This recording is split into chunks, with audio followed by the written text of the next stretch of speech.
Potencia eléctrica. La corriente que circula en la resistencia provoca la pérdida de una cierta cantidad de energía por unidad de tiempo, que se convierte en calor. La energía en la unidad de tiempo está dada por el producto de la tensión por la corriente y se denomina potencia eléctrica. Tenemos, sin embargo, que distinguir entre dos tipos de potencia. La energía transformada en trabajo será una potencia útil. La perdida en calor será una potencia disipada. La unidad de medida de la potencia eléctrica es el vatio y el símbolo es W mayúscula. El vatio define la potencia útil, es decir, la capacidad de producir trabajo en la unidad de tiempo por parte del aparato. Un motor de arranque producirá energía mecánica, una lámpara, energía luminosa. En el vehículo, cada aparato, estando en paralelo, es alimentado por la misma tensión nominal de la batería y en caso de funcionamiento defectuoso se debe controlar como un circuito autónomo. Vemos cómo se puede controlar el circuito de la lámpara de los faros después de haber controlado la integridad del fusible. Sacamos la lámpara de su portalámpara. El primer control a realizar es verificar la continuidad del filamento de la lámpara. El viejo método de observar a contraluz, en el caso de las lámparas halógenas, no es siempre significativo. Para ello, empleamos el ómetro. Conectamos el terminal negro al punto común de la lámpara y el rojo al de uno de los filamentos. Como se sabe, la continuidad está representada por un valor definido de la resistencia, circuito cerrado. Si el ómetro marcase infinito, circuito abierto, significaría que la lámpara está fundida. Continuamos el examen del circuito. Siempre con el ómetro controlamos la continuidad de la masa. Conectamos un terminal al polo negativo de la batería y el otro al terminal de masa de la lámpara. El ómetro deberá indicar un valor no superior a 0,2 ohmios. Situamos el polímetro en posición de voltímetro. Dejamos el terminal negro sobre la toma de masa de la lámpara y el rojo sobre uno de los dos cables de la lámpara. El voltímetro debe indicar la tensión de 12 voltios aproximadamente. Continuando el control del circuito eléctrico, remontamos a lo largo del mismo, controlando ahora el mando de luces, es decir, el grupo de interruptores al cual está conectada la instalación de faros.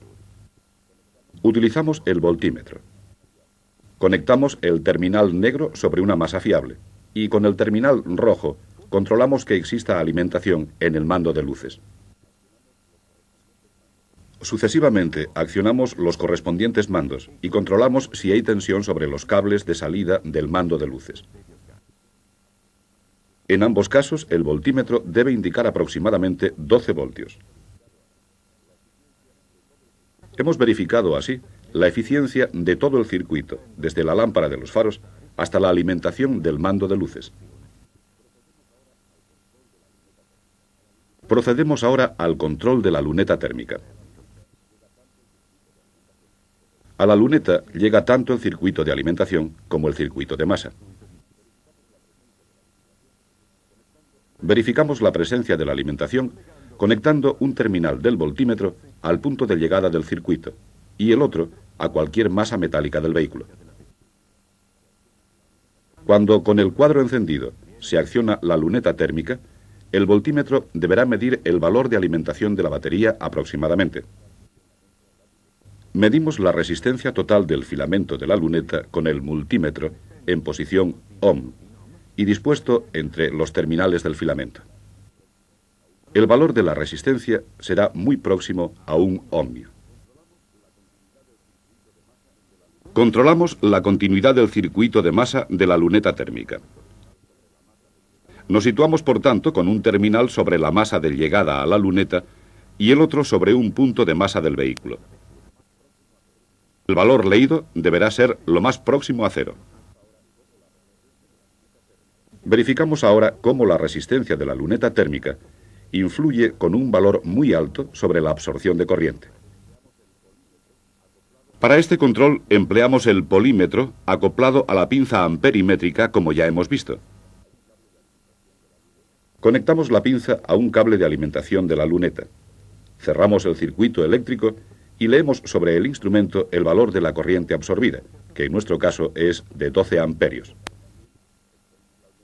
Podemos así verificar también, experimentalmente, la relación entre tensión, resistencia y corriente, o sea, la ley de Ohm.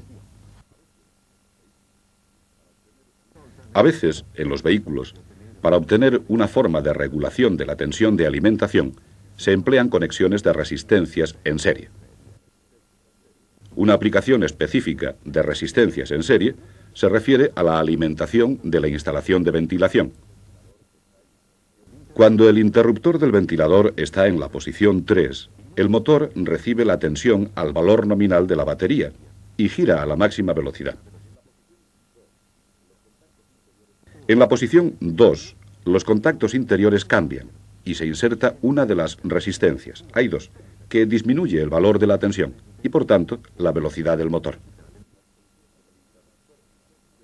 Por último, con el interruptor en la posición 1, se insertan ambas resistencias, que provocan una nueva reducción de la tensión de alimentación del motor del electroventilador. En el vehículo se instalan también resistencias variables, como por ejemplo el reostato de las luces del tablero. La resistencia variable consiste en un cursor que se desliza sobre una resistencia y, en función de la posición, activa o excluye, completa o parcialmente, los valores de la misma.